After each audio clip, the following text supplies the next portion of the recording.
there is no tweak that she could have done that would have stopped her from being a black woman. Wow, guys, you already know the good news, and it turns out it's bad news for MSNBC, and they're blaming it on everything under the sun. You have to check this out. Good morning. I know you were with the Harris campaign last night. Obviously, as the night went on, things became more and more grim for them, ending with shock probably this morning as this race was called for Donald Trump.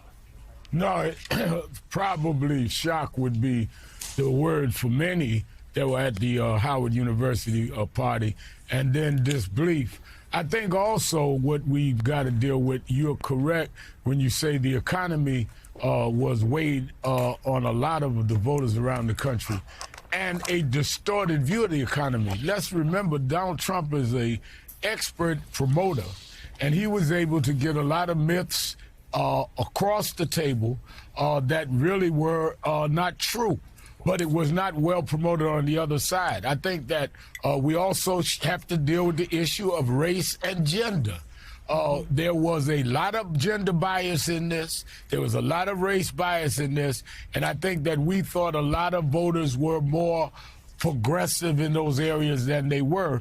When you have the Dobbs decision, and you see this kind of vote anyway with the person that put the 3 justices on the Supreme Court, you have to ask yourself, are we fooling ourselves saying that Americans are further down the road toward dealing with gender bias? I'll tell you guys this. I've been on Facebook, I've been on X, I've been on Instagram, all that. What they're trying to blame this whole election on is misogyny and then the black men that want to go out there and vote. I have 3 great friends that I met doing YouTube, and we all went out and voted. We voted for the person we thought was best, which was Trump, and that's the guy that won.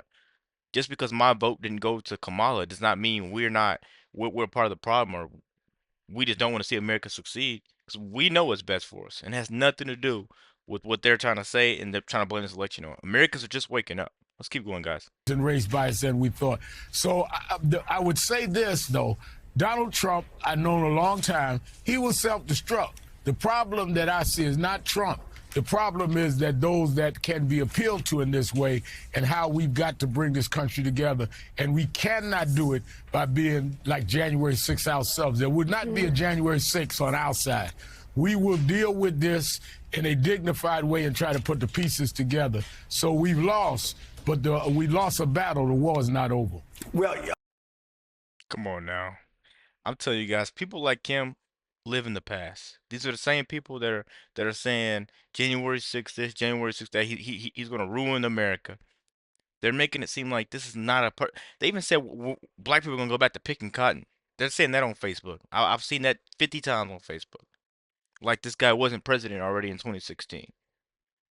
But Kamala Harris had 3.5 years to try to make a difference, a change. She didn't do anything. Come on, man. What are we talking about at this point? Rev, let's talk about, you talked about gender and race. Let's talk about race. Donald Trump fared very well with Hispanic voters, especially Hispanic men. The numbers are coming in still a little early, but I think he did better with black men than was expected in the past. What do you think pushed that, especially with the Hispanic voters going for Donald Trump as much as they did? Because that made a big difference. I think that a lot of it was he was able to sell a lot of Hispanic voters that immigration was a threat to them, that some of the people coming across the border was a threat to them. I think that we've got to be honest, among Hispanic men and black men, there's a lot of misogyny. And I think that we've got to deal with the reality that he appealed to this whole false macho thing that some black men and some Latino men went for. I think that we cannot sit around just bedwetting. We've got to deal with the reality, and we've got to deal with the situation as it is in our own communities. Well, bedwetting. I want to see if you guys could show me a video. Please leave it in the comments. Show me a video where Al Sharpton isn't mentioning race. He's talking about gender right there, but then he brought in race into it. I'm telling you guys, we gotta stop. We gotta cancel people like this. Going forward, we have to cancel people like this, and I want to upload videos differently than watching this hate, drama, gossip that these people spew on these type of news networks. Your gut check on the gut check we got last night. I mean, my gut is terrible because I think that I don't know that the folks that voted for Donald Trump, that all of them at least realized what they've signed us up for. I was listening. I thought Chris Hayes last night with you guys one thing he said that I thought was very insightful is that I think the aperture is very wide on the potential outcomes, and God willing, we fall in on the kind of manageably bad side of the outcomes. But I think that there's a very wide potential for quite disastrous outcomes. I don't know that a lot of folks signed up for that. Well, say what that is, because I think part of it is that Trump became so crude, and I think it all goes back to grab women in the P word. I think because it's such an awful, vulgar word, no one heard it after the first time it was said. And so the crassness and the vulgarity of Trumpism was for purposes of being able to communicate on a newscast like this, always. These type of people, they always want to just bring up the past. Why are we still talking about that? Let's talk about the future. Let's talk about RFK, running healthcare. Why are we not focused on anything like that? You know what I mean? If Kamala would have won this election, which we knew, I've been saying this for a while, wasn't going to happen.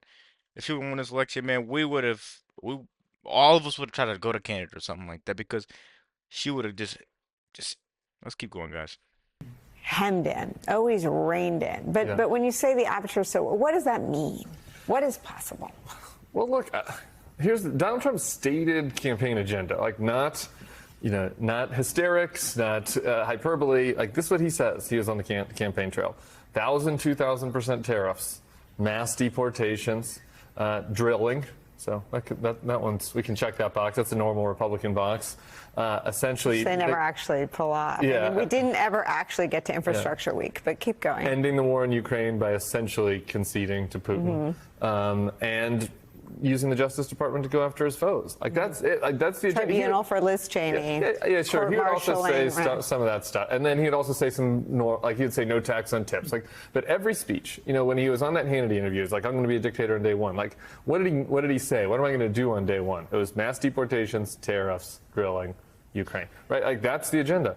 That all can just the stated part of the agenda could have very serious consequences, economic, on the tariffs, the disruption from mass deportations, obviously horrific consequences for our Democratic ally in Kyiv. But that's just the baseline. Maybe you won't even do the baseline, right? I mean, who the hell knows with Donald Trump, right? Like, so that's what I mean when I say it's a wide aperture. Maybe he won't even do the baseline.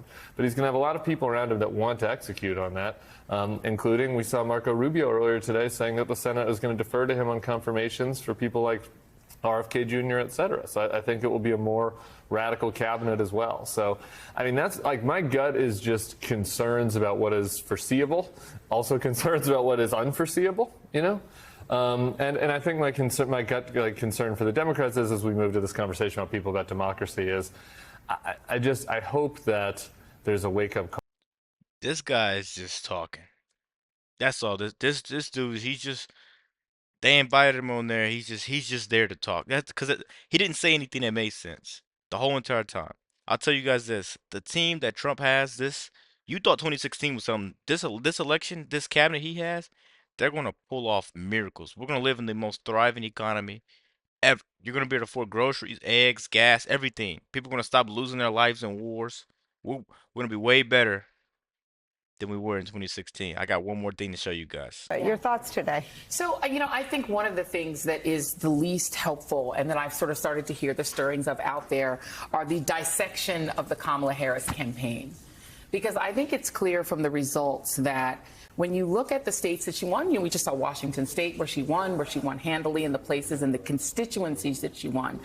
People who were more secular, black women overwhelmingly, all but 20% of black men. Black men ticked up 1% from the last time that the same percentage voted for Donald Trump. That's not a change.